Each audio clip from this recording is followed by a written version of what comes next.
Baik, Assalamualaikum warahmatullahi wabarakatuh.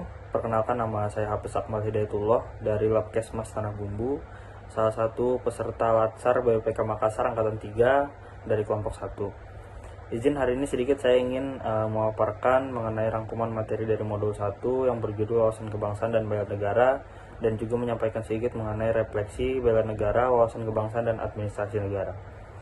Sejarah pergerakan kebangsaan ini dimulai dari berdirinya organisasi Budi Utomo pada awalnya tanggal 20 Mei 1908 yang menandai awal kebangkitan nasional yang diprakarsai oleh mahasiswa Stopia seperti Sutomo pada awalnya untuk memajukan pendidikan dan kebudayaan. Terus kemudian sejarah pergerakan kebangsaan itu tidak putus di sana, ini berlanjut sampai peristiwa Sumpah Pemuda tanggal 28 Oktober 1928 yang dimana dilaksanakannya Kongres Pemuda II di Jakarta yang menghasilkan ikrar satu tanah air, satu bangsa, dan satu bahasa, yaitu Indonesia. Terus kemudian sejarah pergerakan kebangsaan selanjutnya ini ditandai dengan proklamasi kemerdekaan yang diproklamirkan tanggal 17 Agustus 1945 yang diproklamirkan oleh Soekarno dan Hatta di Jalan Pegangsaan Timur nomor 56 Jakarta di kediamannya Pak Soekarno. Terus kemudian ini ada 4 konsensus dasar. Yang pertama itu adalah Pancasila sebagai falsafah dan ideologi pemersatu bangsa. Terus kemudian ada Undang-Undang Dasar 1945 sebagai konstitusi negara dan sebagai landasan hukum. Terus kemudian yang ketiga itu Bhinneka Tunggal Ika, yang dimana ini diambil dari bahasa Sanskerta yang artinya berbeda-beda tetapi tetap satu. Terus kemudian yang keempat itu adalah NKRI, yaitu bentuk final dari negara Indonesia, yaitu Negara Kesatuan Republik Indonesia. Terus kemudian yang selanjutnya itu ada simbol negara. Yang pertama itu adalah simbol bendera merah putih.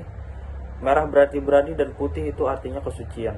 Pertama dikibarkan ini pada saat proklamasi 17 Agustus 1945 di Jalan Pegangsaan Timur nomor 56 Jakarta. Terus kemudian itu ada bahasa Indonesia yang diikrarkan sebagai bahasa persatuan pada saat Sumpah Pemuda, seperti yang tadi sudah disampaikan pada saat Sumpah Pemuda II tahun 1928, dan ini juga merupakan sebagai alat pemersatu bangsa. Terus kemudian simbol negara yang ketiga itu adalah Garuda Pancasila, yang ini adalah merupakan simbol ya proklamasi pada jumlah bulunya, dan juga perisainya itu ada melambangkan Pancasila, dan semboyannya pada saat semboyannya pada pita yang dicengkram di kaki Garuda itu berbunyi Bhinneka Tunggal Ika, yang artinya berbeda-beda tapi tetap satu. Terus kemudian simbol negara yang keempat itu adalah lagu Indonesia Raya. Diciptakan oleh W.R. Supratman, pertama kali itu diperdengarkan pada saat Kongres Pemuda II itu tahun 1928, tapi pada saat itu hanya dibawakan secara instrumen saja, belum dinyanyikan secara lirik ya. Terus kemudian ini ada sejarah bela negara itu tanggal 19 Desember 1948. Ini ada agresi militer Belanda II, yang dimana itu Belanda menyerang Yogyakarta dan juga menangkap Soekarno-Hatta pada saat itu.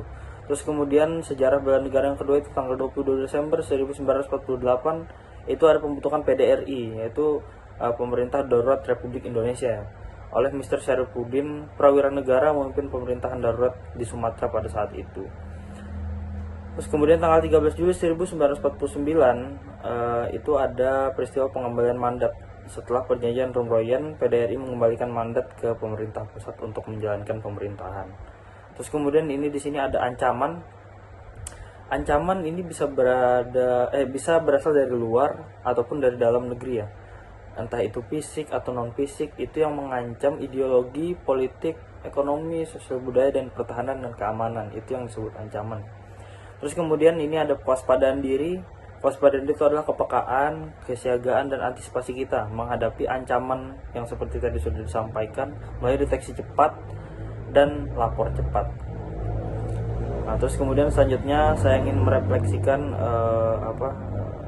implementasi wawasan kebangsaan.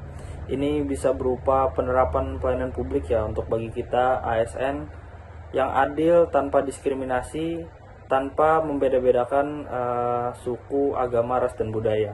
Terus kemudian itu contoh selanjutnya itu ada kegiatan upacara bendera rutin yang biasanya dilaksanakan setiap minggu pada saat hari Senin ya, apel pagi.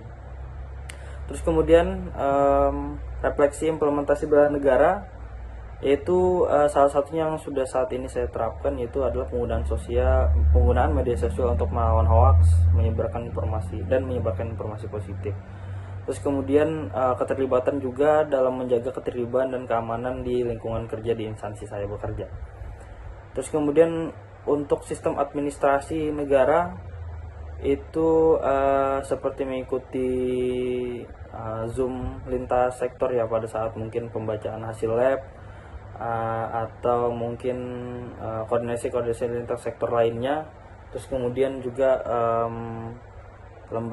penggunaan administrasi ini seperti penggunaan situs Srikandi, di mana di situ membuat surat dan lain sebagainya untuk kepentingan penunjang selama kita berkegiatan di instansi. Mungkin itu yang bisa saya sampaikan. Kurang lebihnya mohon dimaafkan dari saya. Yang lebih itu dari Allah, yang kurang itu dari saya. Sekali lagi mohon dimaafkan. Saya akhiri, wabillahi taufiq wal hidayah. Wassalamualaikum warahmatullahi wabarakatuh.